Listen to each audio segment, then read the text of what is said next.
الحمد لله رب العالمين والصلاة والسلام على رسوله الكريم أما بعد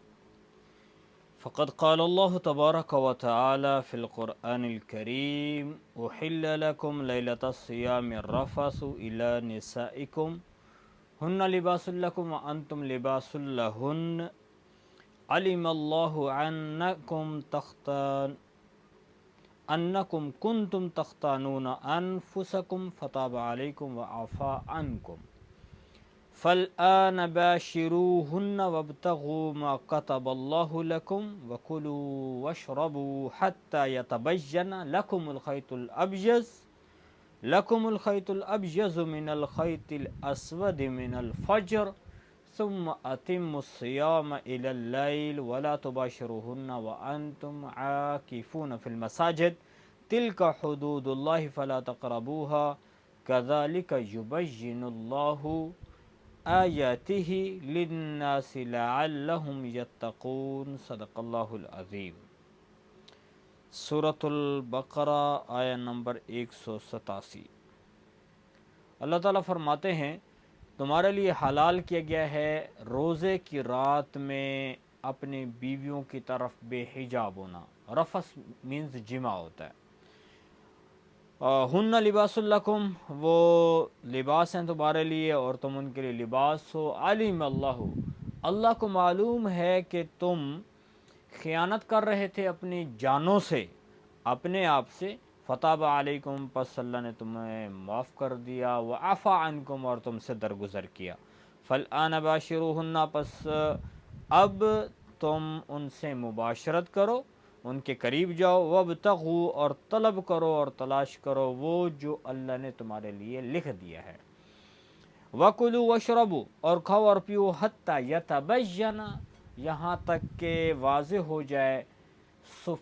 فجر کا سفید دھاگا سیاہ دھاگے سے۔ ثُمَّ أَتِمُّوا، پھر پورا کرو تم روزے کو رات تک۔ وَلَا تُبَاشِرُوهُنَّ، اور نہ مباشرت کرو ان سے، اپنی بیویوں سے۔ وَأَنْتُمْ عَاكِفُونَ، اس حال میں کہ تم اعتکاف کرنے والے ہو مسجد میں۔ تِلْکَ حدود اللہ، یہ اللہ کی حدود ہیں۔ فَلَا تَقْرَبُوهَا، ان کے قریب مت جاؤ۔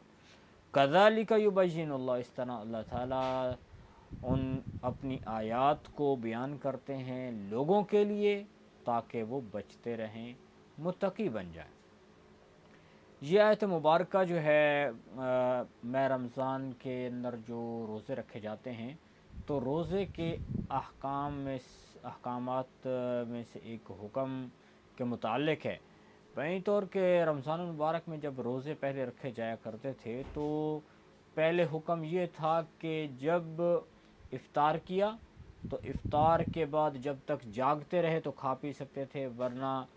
اگر ایک بندہ افطار کرنے کے بعد سو گیا تو اب وہ اٹھا، اب نہ تو وہ سحری کر سکتا ہے، مینس جیسے آج کل ہم کرتے ہیں، تو پہلے ایسا نہیں تھا، تو وہ کھا پی بھی نہیں سکتا تھا اور نہ ہی بیوی سے ہم بستری کر سکتا تھا، اس کا نیا روزہ شروع ہو جاتا تھا۔ تو اس لیے بعد میں یہ حکم تبدیل ہوا ہے۔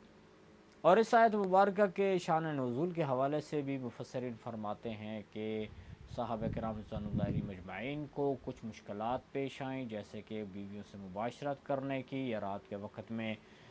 کھانے پینے کے حوالے سے روزہ ان کا کھا پی نہ سکے، ان کا روزہ بہت لمبا ہو گیا۔ جیسے حضرت قیس رضی اللہ تعالیٰ عنہ ہیں، ان کا متعلق آتا ہے کہ وہ غریب آدمی تھے، دہاڑی کیا کرتے تھے، تو مزدوری کر کے واپس آئے شام کو اور اپنی بیوی سے پوچھا کچھ کھانے کو ہے، انہوں نے کہا کھانے کا کچھ نہیں، میں آپ کے لیے انتظام کرتی ہوں۔ تو وہ کھانے کے لیے کچھ انتظام کرنے لگی تھیں کہ ان کی آنکھ لگ گئی اور یہ سو گئے۔ یہاں تک کہ بیوی نے جب کھانے کا انتظام کیا تو یہ سو رہے تھے، پھر جب ان کو جگایا گیا تو پھر اٹھ کر کھانا تو ان کے لیے جائز نہیں تھا، کیونکہ افطاری کے بعد اگر سو گئے تو پھر روزہ صبح والا دوسرے دن والا روزہ شروع ہو گیا۔ اب روزہ شروع ہوا تو دوسرے دن دوپہر کے وقت میں یہ بے ہوش ہو کر گر گیا۔ ایسے ہی بعض صحابہ کرام رضوان اللہ علیہ مجمعین رات کو سوئے، یعنی افطاری کے بعد نیند آ گئی اور پھر رات کے وقت میں اپنی بیوی سے ہم بستری کر بیٹھے، پھر اللہ کے نبی سے آ کر بیان کیا۔ تو یہ ایسی جب صحابہ کو مشکلات پیش آئیں تو اللہ کی ذات نے رحم اور کرم کا معاملہ فرمایا اور یہ آیت مبارکہ نازل فرما دی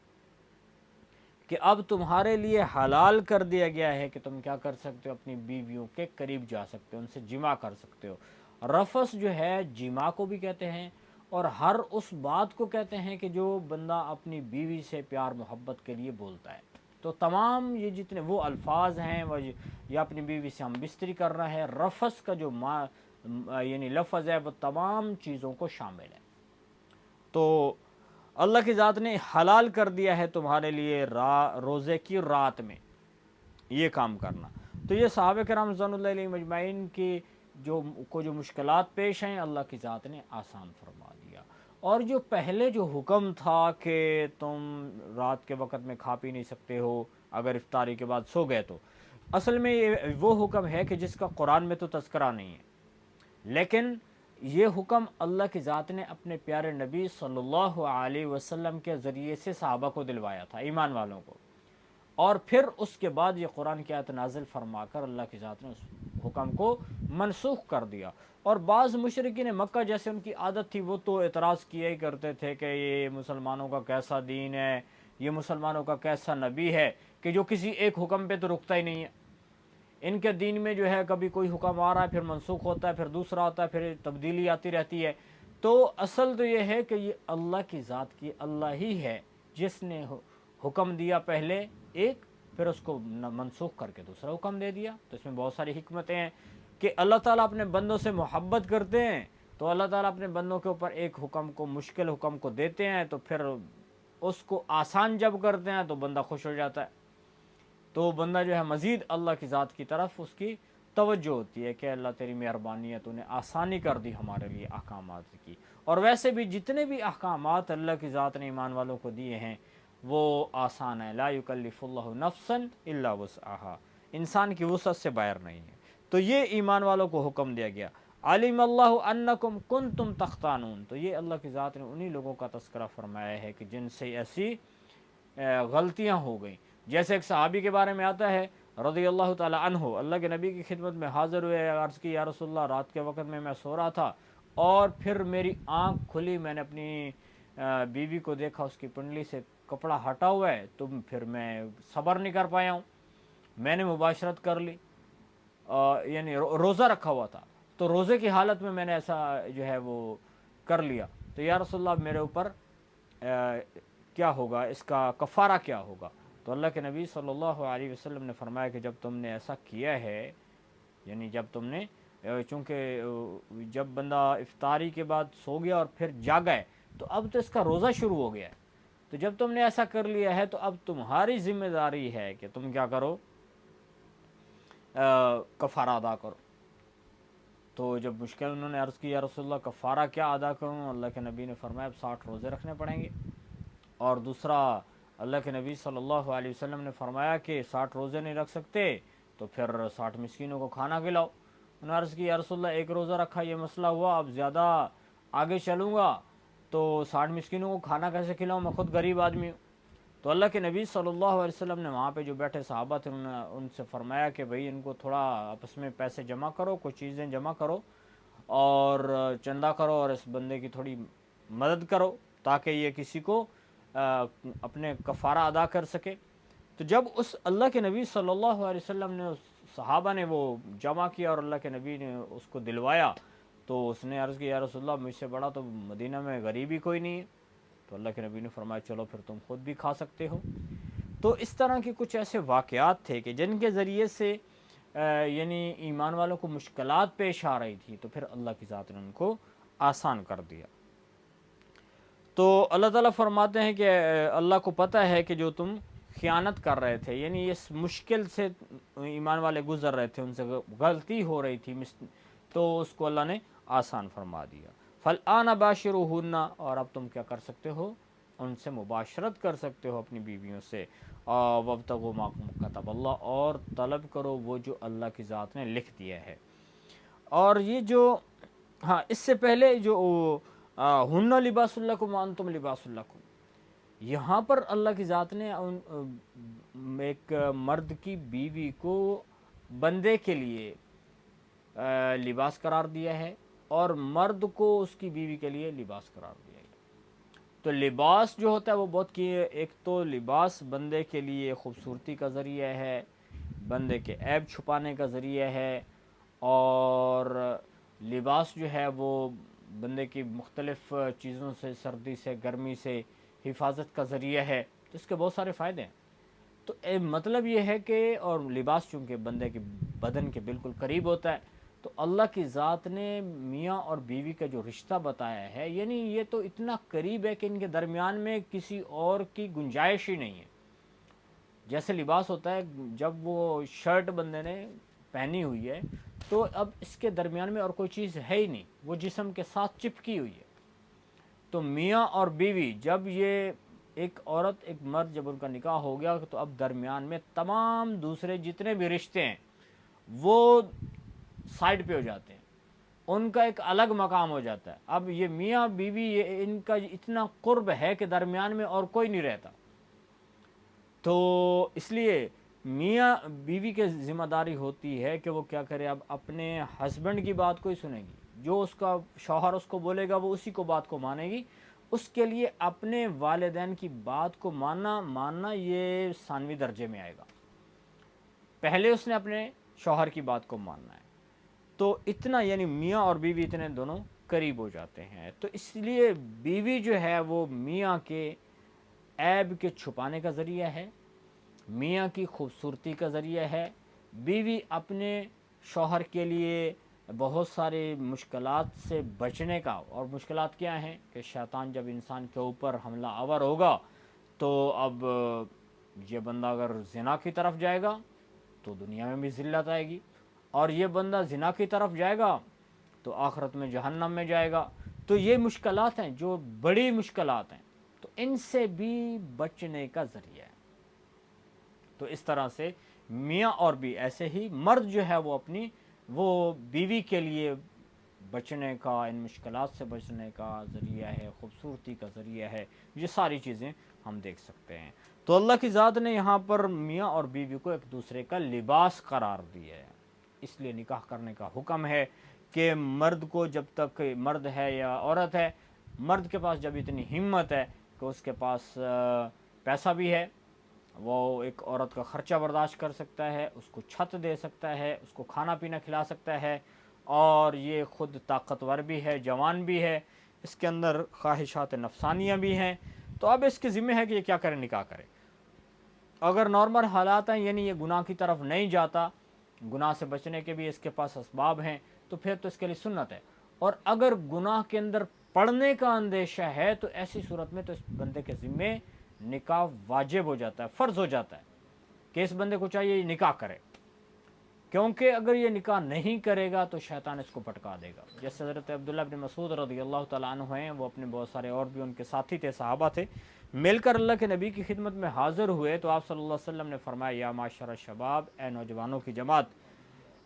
تم میں سے جو طاقت رکھتا ہے اپنے اہل و عیال کا خرچہ برداشت کرنے کی، تو اس کی ذمہ داری ہے کہ وہ نکاح کرے،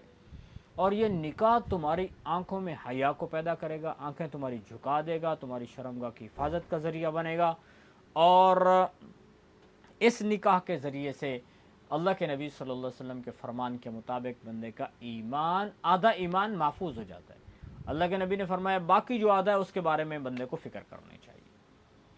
تو نکاح کرنا یہ ایسا عمل ہے کہ جو بندے کو بہت ساری مشکلات سے بچاتا ہے، دنیا کے اندر بھی، اور آخرت کی تو سب سے بڑی مشکل جہنم کی آگ ہے، تو اس سے بھی بچنے کا ذریعہ ہے، دنیا کے اندر ذلت و خواری سے بچنے کا ذریعہ ہے۔ تو نکاح کرنے کے حوالے سے یہی حکم ہے۔ ہاں، کوئی ایسا بندہ ہے کہ جس بیچارے کے پاس پیسہ ہی نہیں ہے، ہمت ہی نہیں ہے کہ وہ اپنی بیوی کو کھانا کھلا سکے، یا اس کو کچھ چھت فراہم کر سکے، اس کو رکھ سکے، تو پھر اس کے لیے اللہ کے نبی نے حکم دیا، اس کو چاہیے کہ وہ روزے رکھے تاکہ اپنے نفس پہ کنٹرول کر سکے، اور جہنم کی آگ سے بچنے کا اپنے لیے سامان کر سکے۔ تو یہاں پر عورت مرد کے لیے اور مرد عورت کے لیے لباس ہیں۔ اور پھر وَابْتَغُوا مَا كَتَبَ اللَّهُ لَكُمْ،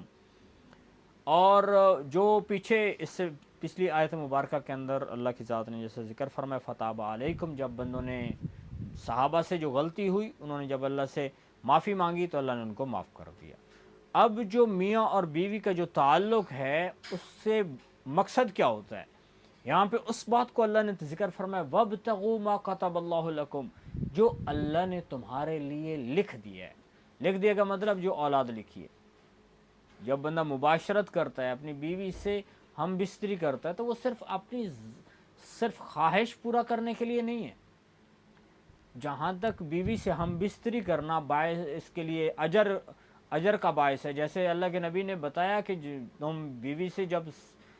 ہم بستری کرتے ہو تو یہ صدقہ کا اجر ہے۔ تو صحابہ نے عرض کی یا رسول اللہ، یہ بس اوقات تو بندہ جاتا ہے صرف اپنی خواہش کو پورا کرنے کے لیے، اس کو صدقہ کا اجر ملے گا؟ تو اللہ کے نبی نے فرمایا کہ اگر یہ کہیں حرام کاری کرنے جاتا، غلط جگہ پہ جاتا نہ، تو وہاں پر اگر یہ برائی کرتا تو صحابہ نے عرض کی پھر تو اس کو جہنم میں جانا پڑتا، اس کے لیے گناہ ہوتا۔ تو فرمایا کہ جب اس نے اپنی بیوی سے ہم بستری کی ہے تو اس کو اس کا اجر مل رہا ہے، صدقہ کا اجر ملتا ہے۔ تو صرف جہاں پہ وہ اجر کا باعث ہے وہیں پہ اس کا مقصد اولاد کا بڑھانا ہے۔ اللہ کے نبی صلی اللہ علیہ وسلم نے جیسے حکم دیا ہے کہ یعنی ترغیب دی اپنی امت کو کہ تم ایسی عورتوں سے نکاح کرو کہ جن کے بچے زیادہ ہوں، جو زیادہ بچے پیدا کرنے والی ہوں۔ زیادہ بچے پیدا کرنے والی عورتیں کہاں سے ڈھونڈیں گے، کیسے ڈھونڈیں گے؟ تو اس کے بارے میں فرمایا اس کی یہی ہے کہ اس کی جو یعنی اس کی ماں ہے، اس کی دادی ہے، ان کو دیکھا جائے کہ ان کے کتنے بچے ہیں، تو اس طرز کی عورت کو دیکھا جائے جو زیادہ بچے پیدا کرنے والی ہیں۔ اور اللہ کے نبی صلی اللہ علیہ وسلم نے فرمایا کہ جو قیامت کے دن میں اپنی امت کی کثرت کے اوپر فخر کروں گا،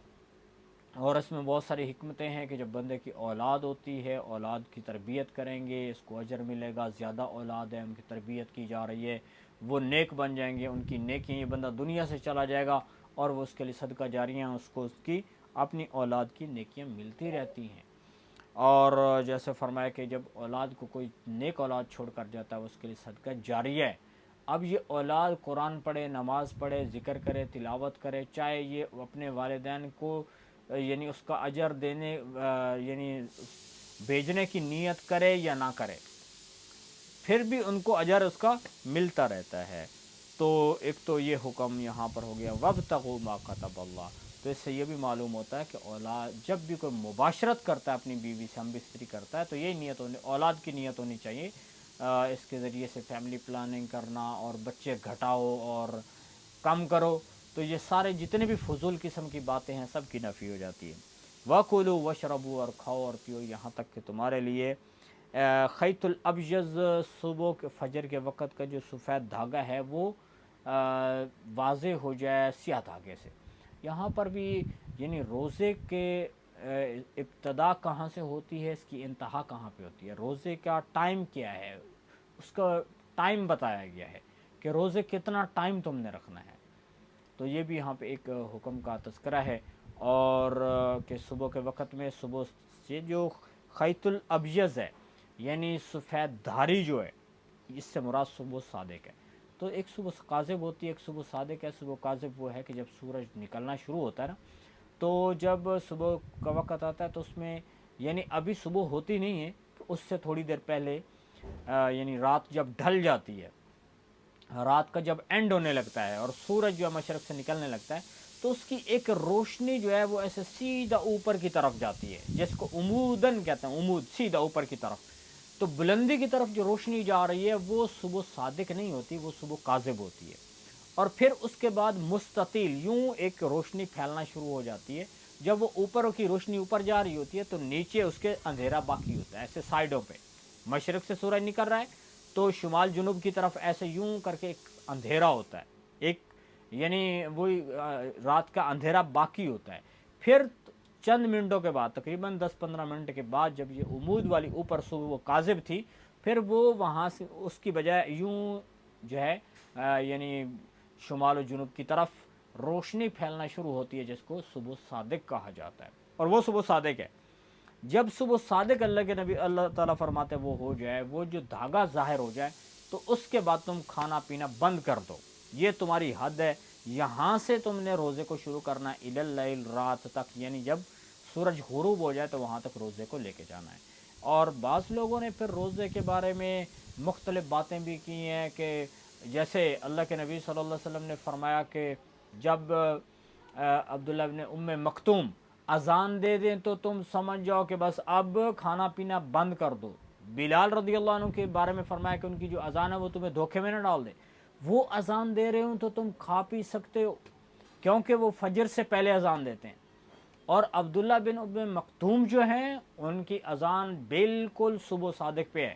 تو اللہ کے نبی نے فرمایا اس وقت بند کر دو۔ تو اس لیے حکم ہے کہ یہ اللہ نے ایک حد بیان کی ہے، جس کو تل کا حدود اللہ آگے جا کر فرمایا ہے، اللہ نے ایک حد بیان کی ہے، اس کے قریب نہیں جانا۔ مطلب یہ کہ جب صبح صادق ہو گئی تو اس کے بعد تم کھاؤ گے تو تمہارا روزہ نہیں ہوگا۔ جب اذان یہ صبح ہو گئی تو اذان سے پہلے کھانا پینا بند کر دیا جائے۔ اور ابھی آج کل تو بہت ہی آسان ہے کہ کیلنڈر میں ٹائم لکھا ہوتا ہے، بہت آسانی ہے، اس کے ذریعے سے روزے کو شروع کیا جائے۔ اور یہاں پر من الفجر کا جو لفظ ہے اس کے بارے میں فرمایا کہ یہ پہلے یہ نازل نہیں ہوا تھا، یہ الگ طور پہ پھر سے من الفجر کا لفظ اللہ کی ذات نے نازل فرمایا۔ اور اس سے پہلے یوں تھا کہ فرمایا کہ ایک صحابی رضی اللہ تعالیٰ عنہ جو ہے وہ کھانا کھا رہے ہیں، یعنی سحری کر رہے ہیں، اور انہوں نے اپنے تکیے کے پاس جو ہے وہ ایک سفید دھاگا رکھا ہوا ہے اور ایک کالا دھاگا رکھا ہوا ہے، اور پھر اس کو دیکھے جا رہے ہیں، کھائے جا رہے ہیں۔ جب اللہ کے نبی صلی اللہ علیہ وسلم کو انہوں نے جا کر بتایا تو اللہ کے نبی نے فرمایا کہ اللہ کے بندے اس سے یہ مراد نہیں ہے، اس سے مراد صبح صادق اور صبح کاذب ہے۔ اور پھر جو ہے اس کے اوپر اللہ کی ذات نے من الفجر کا لفظ جو ہے اس کو نازل فرمایا کہ صبح، یعنی وہ اس بات کو واضح کر دیا کہ اس سے مراد صبح صادق ہے، نہ کہ سفید دھاگا مراد ہے۔ ثم اتموا الصیام الی اللیل، رات تک اس کو پورا کرو، ولا تباشروہن، اور یہ بھی ایک یعنی اعتکاف چونکہ رمضان المبارک کے اندر ہی ہوتا ہے، تو رمضان المبارک کے اندر جو روزے کی عبادت ہے اس کا حکم چل رہا تھا، ساتھ ہی جو دوسری عبادت اعتکاف والی ہے اس کے متعلق بھی ایک حکم کو بیان فرما دیا کہ اب جیسے روزہ ہے تو روزے کی حالت میں تو فرمایا کہ جب رات ہو جائے تو تم کیا کر سکتے ہو، اپنی بیوی سے مباشرت کر سکتے ہو، لیکن اگر رمضان المبارک میں اعتکاف کر لیا ہے، وَلَا تُبَاشِرُوهُنَّ وَأَنْتُمْ عَاكِفُونَ فِي الْمَسَاجِدِ، مسجدوں میں تم اعتکاف کر رہے ہو تو وہاں پہ اجازت بالکل نہیں ہے، وہاں پہ جائز نہیں ہے۔ تو تِلْکَ حدود اللہ، یعنی اعتکاف کے جیسے اور بہت سارے احکامات ہیں کہ اعتکاف میں بیٹھتے ہوئے مسجد سے باہر نکلنا اور بغیر شرعی عذر کے، اور بھی بہت ساری پابندیاں ہیں۔ ان میں سے ایک پابندی ایمان والوں کے ذمہ یہ ہے کہ وَلَا تُبَاشِرُوهُنَّ، تم مباشرت نہیں کر سکتے اپنی بیویوں سے، وَأَنْتُمْ عَاكِفُونَ فِي الْمَسَاجِدِ تِلْکَ حدود اللہ، اور آخر میں فرمایا کہ اللہ کی حدود ہیں۔ روزے کے بارے میں بھی اللہ کی ذات نے ایک حد مقرر کی ہے، ایسے ہی اللہ کی ذات نے جو رمضان مبارک کے اندر اعتکاف کی عبادت ہے اس کے لیے بھی حدود بیان کیے ہیں، اور اس کے علاوہ جتنے اللہ کے احکامات ہیں وہ سب اللہ کی حدود ہیں، ان کے قریب بھی مت جانا، ان کو توڑنا تو بہت بری بات ہے۔ ان کے قریب جانے کا مطلب یہ ہے کہ اگر تم کیا کرو گے، ان کو توڑو گے تو اس کے اوپر بہت بڑی سزا ملنے والی ہے، اللہ کی نافرمانی کرو گے۔ تلک حدود اللہ فلا تقربوها کذالک یبین اللہ آیاتہ، اللہ اپنی آیات کو اس لیے بیان کرتے ہیں کہ بندے اللہ کے احکامات کو سن کر ان کے اوپر عمل کریں اور نافرمانی سے یتقون، بچتے رہیں۔ اور